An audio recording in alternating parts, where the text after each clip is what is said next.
be brief. Lord Kennedy of Southwark. On behalf of my noble friend, Lord Kennedy of Southwark, and with his permission, I beg leave to ask the question standing in his name on the order paper. Call the Minister, Lord Greenhill. The Government welcomes the important role that almshouses play in helping to meet the housing need of older people, providing them with homes in a safe and secure environment. They enable residents to retain their independence in a locality of their choice and in easy reach of their relatives and friends. Does the noble Lord agree with me that the modern progressive almshouse movement for the 21st century has much to offer older people and communities in providing much needed housing, but they need to support to address challenges of updating constitutions and developing modern governance models?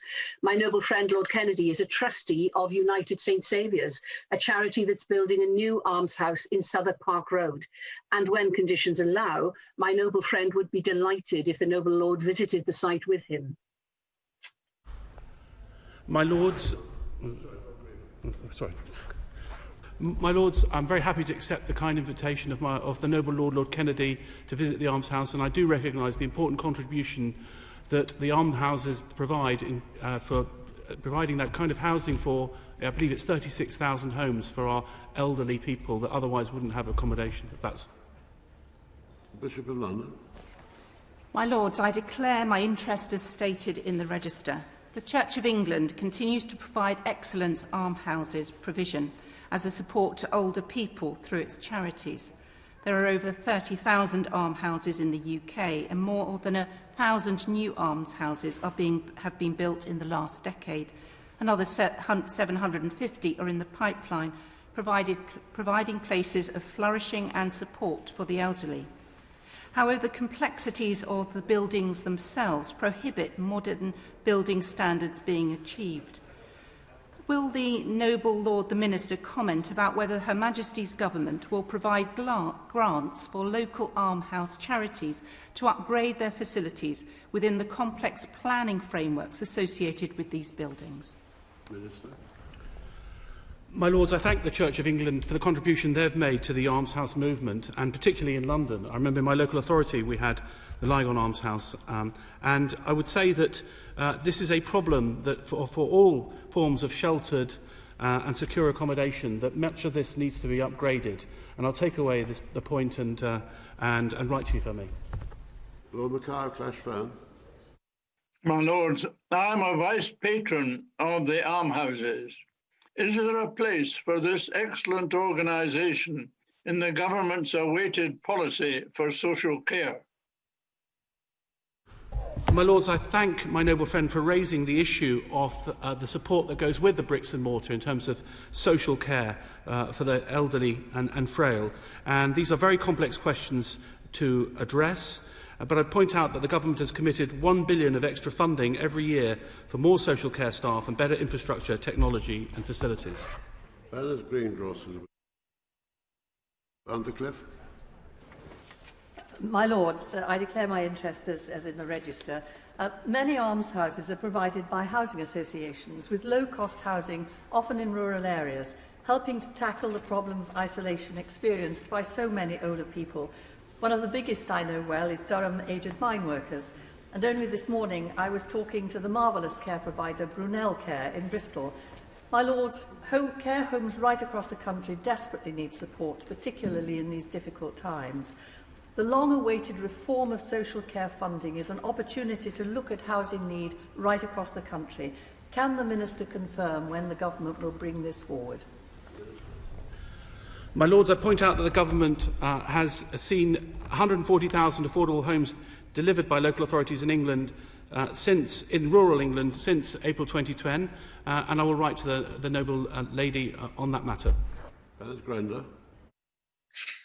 Does the Minister agree that almshouses are welcome but don't fill the gap identified by the Housing, Learning and Improvement Network, who projected a shortfall of 400,000 units of specialist housing for older people in the next 15 years?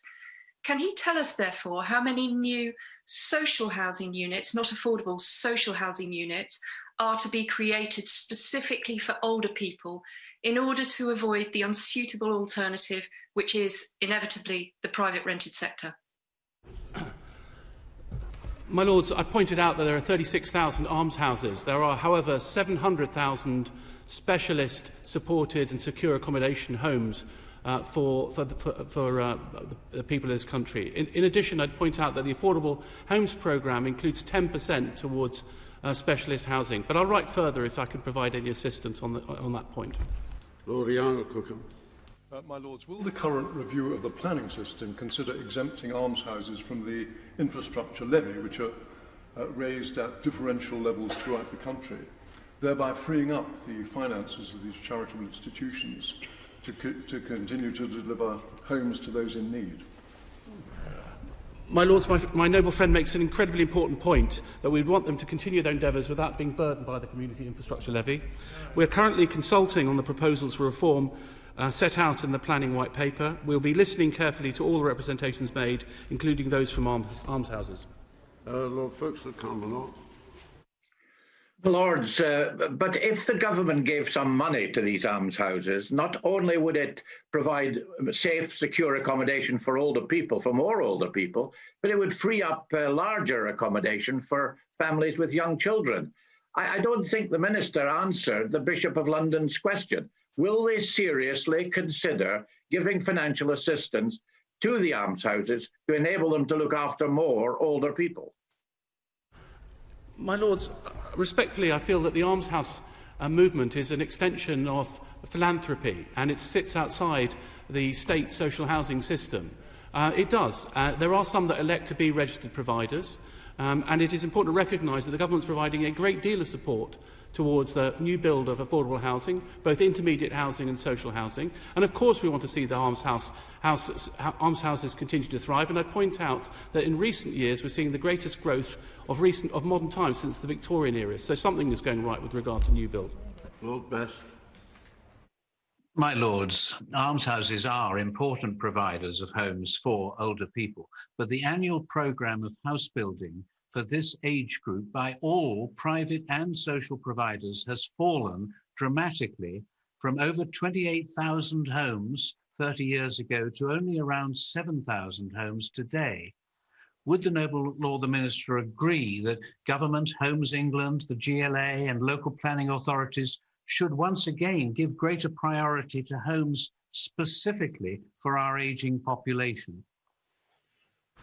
My Lords, the Noble Lord Best is an expert on this, and I remember his Housing Our Ageing Population panel and discussing with him the benefits of extra care supported housing for the elderly when I was leader of the Hammersmith and Fulham Council. You're quite right, we do need to provide housing of all types and needs, and specifically for our elderly, but that has to be both private as well as social care, and that's very much part of the government's thinking in the Planning White Paper, but also in terms of housing of all types and tenures.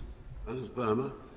My Lords, would my noble friend not agree with me that it is time to rethink urban planning and how multi-generational households can live together and slow down the constant build of flats in cities where it just outprices and outlooks the benefits of community living that older people and young people all could benefit from? And would my noble friend be willing to meet with a brilliant Leicestershire businessman who is looking at doing this in Leicestershire? My Lords, I thank my noble friend for that invitation. I'm always looking to get out and about, particularly in these difficult times. I'd very much welcome to see that as soon as it's able to be organised. And I'd point out that we do need housing of all types and tenures. And it's not just about volume. We do need enough family-sized accommodation. We do need the right accommodation for our elderly, and it's about getting that balance. It's not just the driver numbers. Housing for all types and tenures has to be the name of the game.